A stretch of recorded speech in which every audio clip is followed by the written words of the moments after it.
Hi everyone, welcome to YouTube channel. तो ये 7th class की सामाजिक विज्ञान की एनसीईआरटी है, जिसका चैप्टर ये थर्ड है। पहले 2 चैप्टर हमारे हो चुके थे।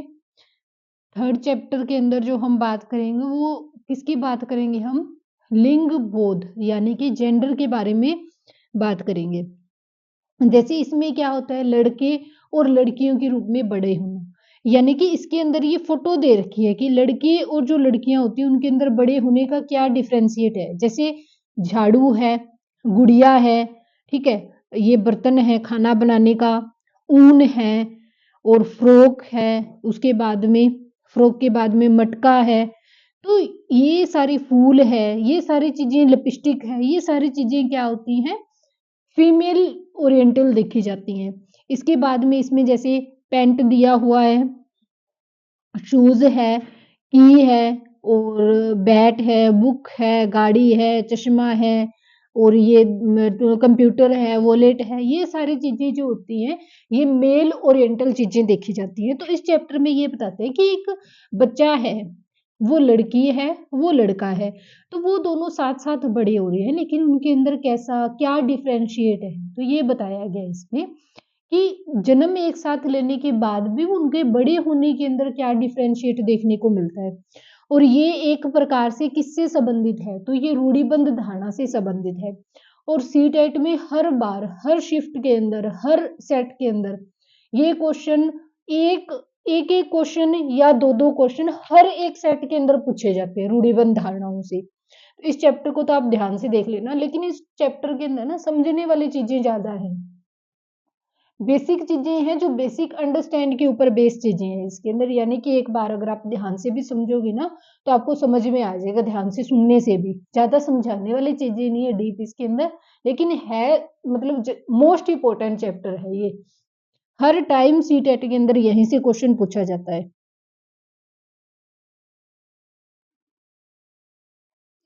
देखो 1920 के दशक में सामोआ द्वीप में बच्चों का बड़ा होना, इसका ये एग्जाम्पल दे रखा है इसके अंदर।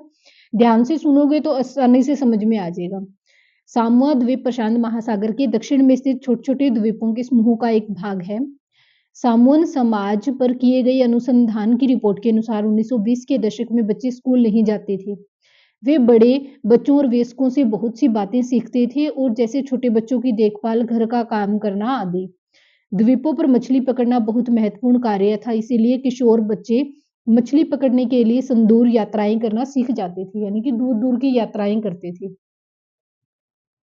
लेकिन ये बातें वे अपने बचपन में अलग अलग समय पर सीखते हैं। यानी कि ये सारे जो चीज होते हैं ना, काम करना कैसे करना है, कौन कौन से काम हमारी माँ मतलब माता पिता क्या कर रहे हैं, हमें क्या करना है, उनकी हेल्प क्या करना है, तो ये लाइफ मतलब एज के अलग अलग जो फेज होते हैं उनके ऊपर भी वो सीखते हैं। अभी हर ऐसे तो नहीं है जैसे बच्चा छोटा है वो स्टार्टिंग में इनके बारे में सोचने लग जाते हैं, जैसे जैसे उसकी एज होती है उसके अकॉर्डिंग फिर वो उस काम को समझना शुरू कर देता है।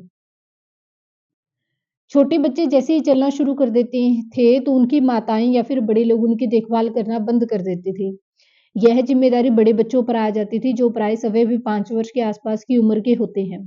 लड़के और लड़कियां दोनों अपने अपने भाई बहनों की देखभाल करते थे, लेकिन जब कोई लड़का 9 वर्ष का हो जाता था तो वह बड़े लड़कों के समूह में सम्मिलित हो जाता था और बाहर के काम सीखता था, जैसे मछली पकड़ना, नारियल के पेड़ लगाना।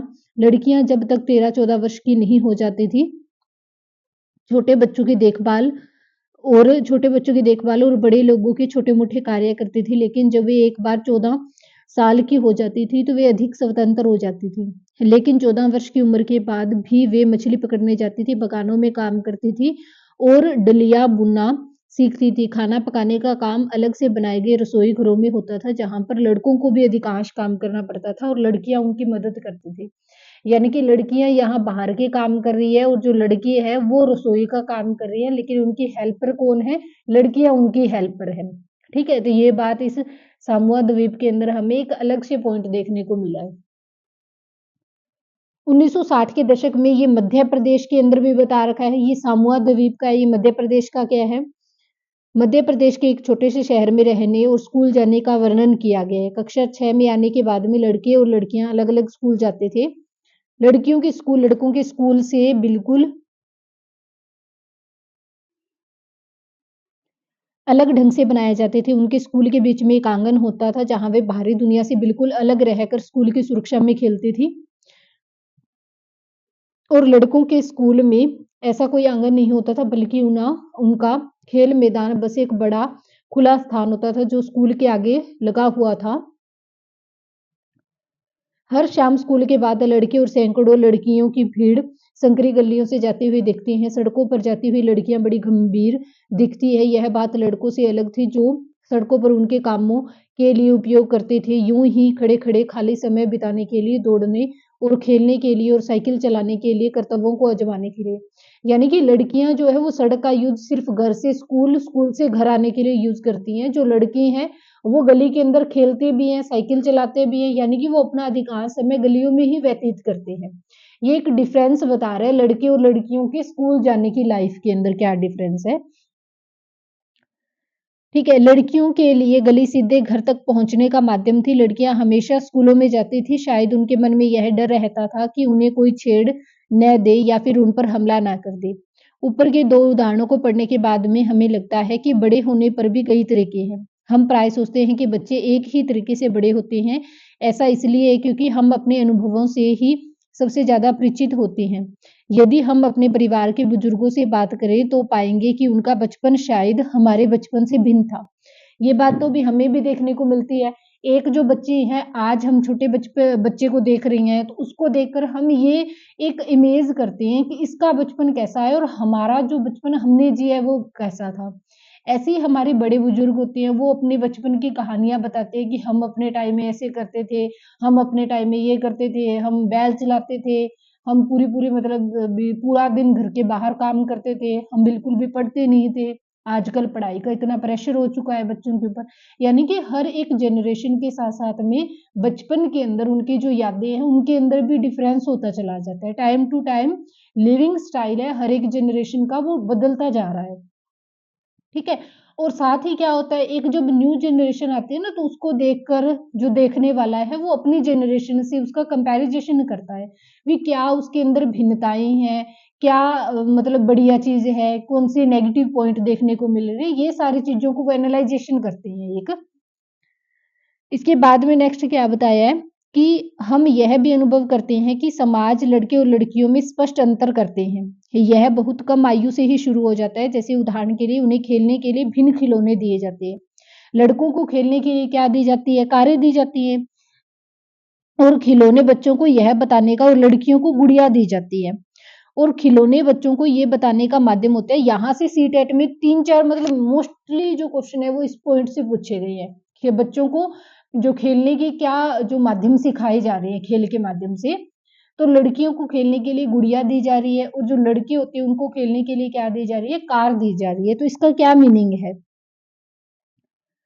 खिलौने बच्चों को यह बताने का माध्यम बन जाते हैं कि जब वे बड़े होकर स्त्री और पुरुष बनेंगे तो उनका भविष्य अलग अलग होगा। अगर हम विचार करें तो यह अंतर प्राय दिन प्रतिदिन की छोटी छोटी बातों में बना कर रखा जाता है। लड़कियों को कैसे कपड़े पहनने चाहिए, लड़के पार्क में कौन से खेल खेलेंगे, लड़कियों को धीमी आवाज में बात करनी चाहिए, लड़कों को रोब से, ये सब बच्चों को यह बताने के तरीके होते हैं कि जब वे बड़े होकर स्त्री पुरुष बनेंगे तो उनकी विशिष्ट भूमिकाएं होंगी। बाद के जीवन में इनका प्रभाव हमारे अध्याय की विषयों की व्यवसाय का चुनाव। और जो स्टार्टिंग के अंदर बच्चों को जो चीज दिखाई जाती है ना वही चीज आगे जाके उनके ऊपर डिपेंड करती है कि वो कैसा लाइफ स्टाइल स्पेंड करेंगे अपना, वो कैसा व्यवसाय चुनेंगे। तो अगर लड़कियों को कोई व्यवसाय चुनने के लिए, छोटी लड़कियां होती है तो उनको नर्स दी जाती है, टीचर के रूप में उनको दिखाया जाता है कि आप टीचर बनो। खेल में भी क्या कहा जाता है, लड़की है कोई तो उसको कहो कि टीचर बने।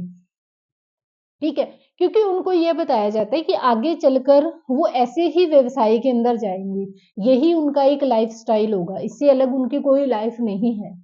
ऐसा ही उनको लाइफ आगे जाकर भी उसको व्यवसाय के रूप में अपनाएंगे। और अभी से उनको दिखाया जाता है कि कैसे एक लड़की की और लड़के की लाइफ अलग अलग होती है। उनको खिलौनों के माध्यम से ये ट्रेंड किया जाता है, ये बताया जाता है आने वाली लाइफ के बारे में। ये स्टोरी है, ये स्टोरी करने का कोई वो नहीं है।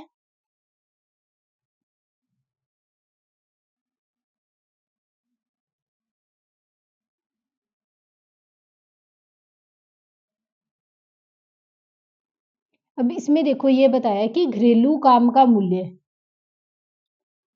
ठीक है, इसके अंदर भी ये कहानी दे रखी है जसप्रीत की घरेलू, क्योंकि महिलाएं उतना ही काम तो पुरुष जाकर करती हैं अब बाहर, उतना ही काम महिलाएं भी घर रहकर करती हैं, उनसे ज्यादा कंपैरिजन में काम करती है। उनको तो पुरुषों को जब वो ऑफिस में जाते हैं तो बीच में रेस्ट टाइम होता है, उनका स्टार्टिंग टाइम होता है, छुट्टी का टाइम होता है, लेकिन महिलाएं हर टाइम 24/7 घर में काम करती है, और उनके लिए ना कोई रेस्ट का टाइम होता है, ना ही उनको अलग से कोई सैलरी दी जाती है। तो ये बताया कि घरेलू काम का पुरुषों की नजर में, जो मेल जितने भी हैं उनकी नजर में कितनी इंपॉर्टेंसी होती है, बिल्कुल इंपॉर्टेंसी नहीं होती, जीरो इंपॉर्टेंसी होती है। उनके देखने का नजरिया क्या होता है फिर भी, कि घर पर औरतें क्या होती हैं, फ्री होती हैं, और वो बाहर जाते हैं, पैसे कमाते हैं, उन्हें पता है पैसे कैसे बनते हैं, कितनी मुश्किल से वो पैसे कमाते हैं। लेकिन जो फीमेल होती है, उन्हें सिर्फ पैसे खर्च करना आता है, उन्हें पैसे के बारे में नहीं पता होता है। तो ये सारे रूढ़िबद्ध धारणाएं हैं जो हमें देखने को मिलती है। तो ये एक स्टोरी दे रखी है।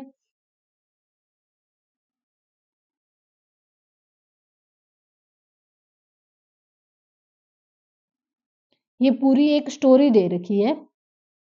हाँ, यहाँ से देखो आप कि महिलाओं का काम क्या है, महिलाओं का काम और समानता।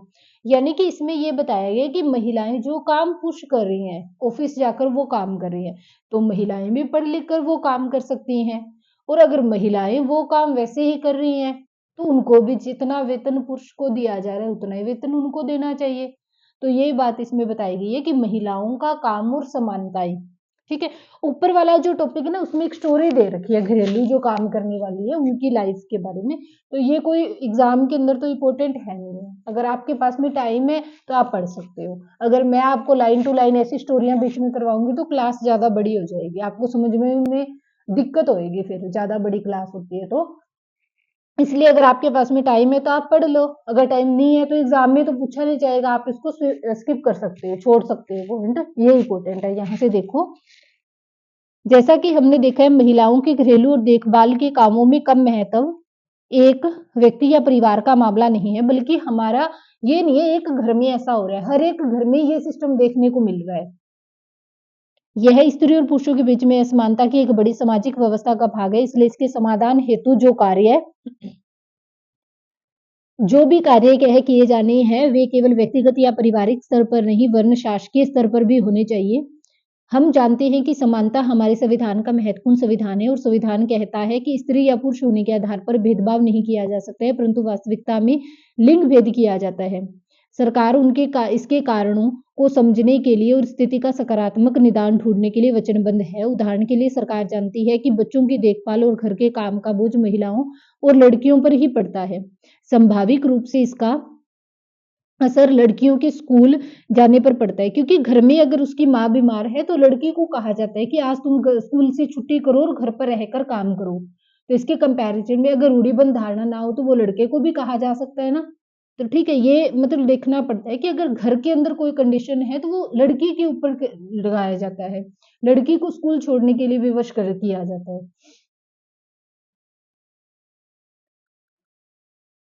और क्या है, इससे ही निश्चित होता है कि क्या महिलाएं घर के बाहर काम कर सकेंगी, यदि करेंगी तो किस प्रकार का काम या कार्यक्षेत्र चुनेंगी।